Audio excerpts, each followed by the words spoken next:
Hey guys, what's up? Welcome back to another episode of Let's Talk Liverpool. And after the highs of last week and 7 goals against Crystal Palace, we were brought crashing back down to life with a very frustrating and sending you to sleep type performance and just generally really boring game. We haven't had to say that in a Liverpool game for a long time. But this was a snooze fest, and as much as that was down to the way West Brom played and the way they approached the game and, you know, what their objective was trying to come out of the game, it was as much down to kind of just how unimaginative and kind of bored and indecisive we looked.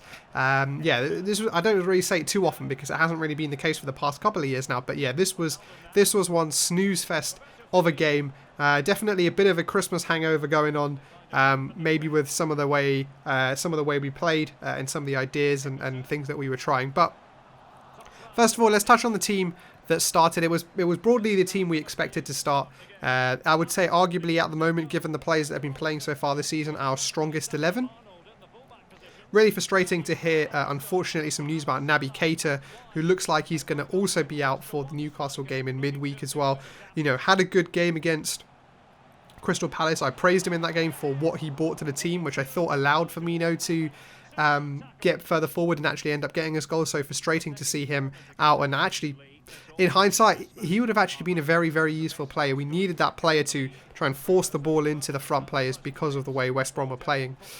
As game started exactly how you would have expected it to start, playing Liverpool at home. We had a lot of the possession. First couple of minutes, they had a bit of possession. We weren't really threatening, but soon after 5 minutes or so, we started to assert our dominance on the game. We were passing the ball around. Our defenders, our centre-backs, were about 10 yards into the opposition half, kind of almost creating like a flat 3 with Jordan Henderson, allowing the fullbacks to push right on. Obviously, you kind of expect that from West Brom. I think, given Sam Allardyce coming in, and we know what Sam Allardyce is all about, like, you know, stay compact, hit teams on the break, work on set pieces, etc. So we kind of knew that that's roughly how they would play. I think even what took me a little bit surprised was how deep they were playing. They weren't even playing like a 5-4-1 or a 4-5-1 or anything. It was literally kind of like 6 defenders and then 4 attackers. It was just 2 banks. And it made it very difficult to them to get out, and we were able to really pen them in. But what made it very difficult was that because there were so many people there, and because they had so many people, they were able to, just stretch the pitch. And even our fullbacks were very closely and well marked by the West Brom players, and even then the guys in the middle, the likes of Firmino, Mane, and Salah, who were coming inside, were still all very well covered by the West Brom defenders.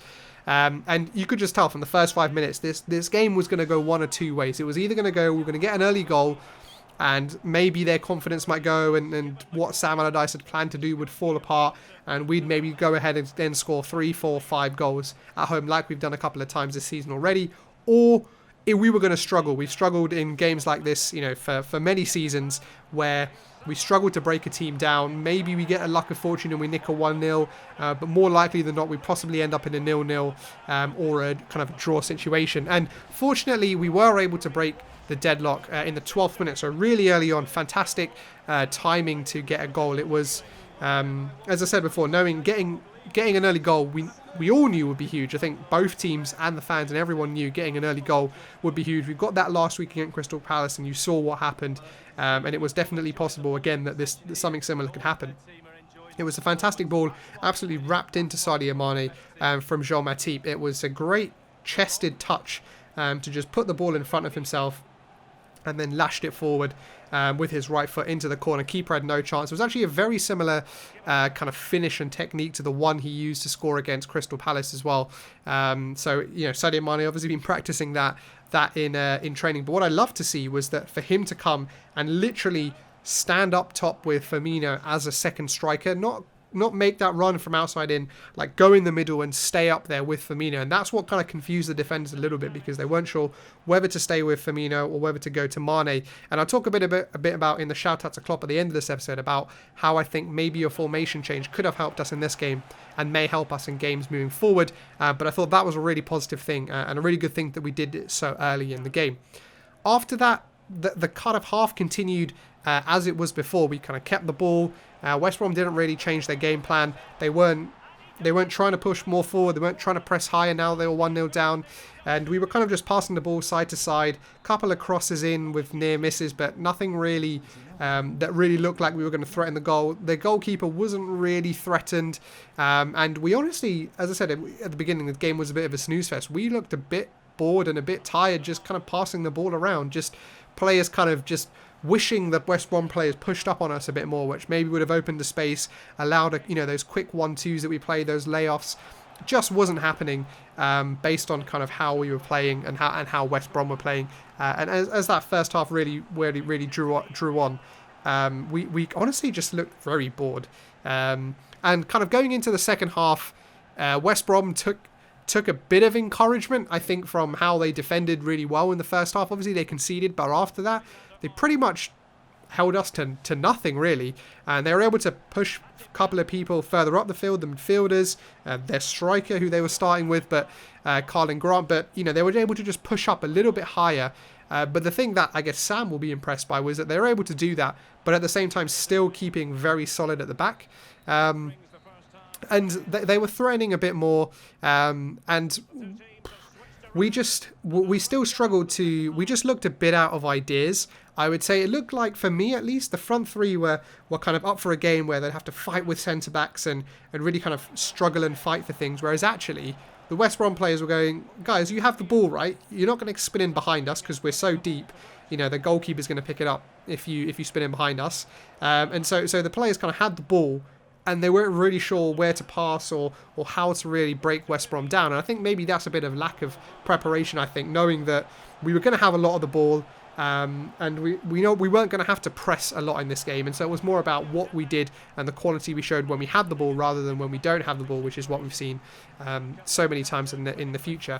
The one thing I do say, though, is obviously given this result now, I hope this is not a template for how teams choose to play against us, because this game was very dull and very boring, was not the spectacle that many of us wanted to see a couple of days after Christmas. Everyone at home with their families, because, yeah, my gosh, it was boring. And let's hope there aren't any more games like that. As the second half kind of drew on, they had a couple of chances, but weren't really kind of having any sustained attacks. We, again, still continue to not really look like we were making any chances. Matip went off from a kind of very strange injury, and Klopp's come out after the game and said that that will be assessed over the next couple of days. But I would assume, given how quickly the games are coming, that he probably won't make it for the midweek fixture against Newcastle. So probably going to see Reece Williams or maybe even Nat Phillips start. And then they did unfortunately get back into the game. You kind of saw it coming as we weren't making any chances, and we looked a bit kind of just like really tired and out of ideas in the second half. You kind of just knew that a goal was going to be coming from West Brom, and they got it from a corner which we in the first place shouldn't have conceded. But Ajayi won a header against Fabinho. Was just taller, stronger, bigger than him, and unfortunately he hit the post, but it kind of the spin that was on the header kind of spin the ball towards the goal rather than away from the goal. And on another day the ball could have spun the other way and Alisson could have caught it, but hey, it is what it is. But Alisson wasn't at fault for that. Nothing he could really do. He made a couple of saves in the second half, but Alisson couldn't do anything about that, and he wasn't really too much to blame. After that, it was about 10 minutes to go, and it felt like it was just too late, for us to really kick up that gear. If it maybe happened 10 minutes or so, we had about 20 minutes to really press on, I think then we probably would have gone on and got the winner, but we just happened a bit too late. Firmino did have a chance really late on that was fabulously saved by Sam Johnson, the West Bromwich goalkeeper, but we kind of just left it too late. This for me was an example of a game where we kind of almost seemed a little bit complacent, and we kind of felt like, because of our position as champions and the top of the league, that West Brom would just roll over in the second half based on how they played in the first half. And I think if this game happened last season and we hadn't won the title, and we were trying to win that first title, the hunger that the players played with and that they showed would have probably meant that we probably would have won that game. And I didn't necessarily see that in the second half, the hunger to get more goals. But I'm sure that's something, I'm not too worried about that, because I know Klopp will be on to the players about that, because he's all about staying hungry, keeping hungry. And I'm sure that won't last too long. Now let's touch on to the man of the match. And this one was a a really tough one to pick just because of everything I said before, that it was just a very, very tough game. We looked a bit kind of that Christmas hangover tiredness type of thing.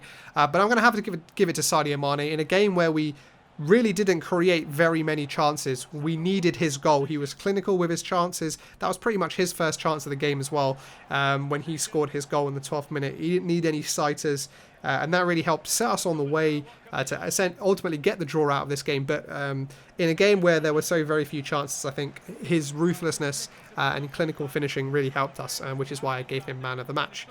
And then finally, guys, the shout out to Klopp. And this is an interesting one and something I alluded about earlier. I talked about how I was really impressed with the goal we scored, about how Sadio Mane went up and literally played centre forward with Roberto Firmino. And one of my thinking is in kind of the shout out to Klopp this week is, in these types of games where we're at home, where we're teams against teams that will play deep, do we, instead of going 4-3-3 like we have for so long, switch to something like a 4-4-2, where we maybe mix up the personnel a little bit, but it gives us some wingers. I think Sadio Mane can probably play out on the left wing, and then maybe we have Oxlade-Chamberlain or Milner or somebody like that on the right-hand side. But then it allows Salah and Firmino to be up top, or maybe we want to bring Mane on, and maybe we want to bring Salah on the left, or whatever. But it just gives us two focal points at the top, allows us to have two wingers, and then also remembering that the fullbacks will be overlapping as well. And then when you've got those 2-on-1 against the fullbacks, it makes it very, very difficult for the defending fullback. So I'm just thinking that whole 4-4-2 thing for me seems like a really kind of maybe a bit more positive way to play, particularly at home against teams like this. And it kind of, for me, worked for the first goal, so, why not try it? And also, shout out to Klopp was, let's see Oxlade-Chamberlain a little bit more. He came on a little bit too late for my liking, and I thought he could have had more of a positive impact on the game. But that's it for this episode, guys. I hope you enjoyed this one. We'll be back again on Wednesday for a review of the Newcastle one. But thank you guys for listening, and I'll catch you on the next one.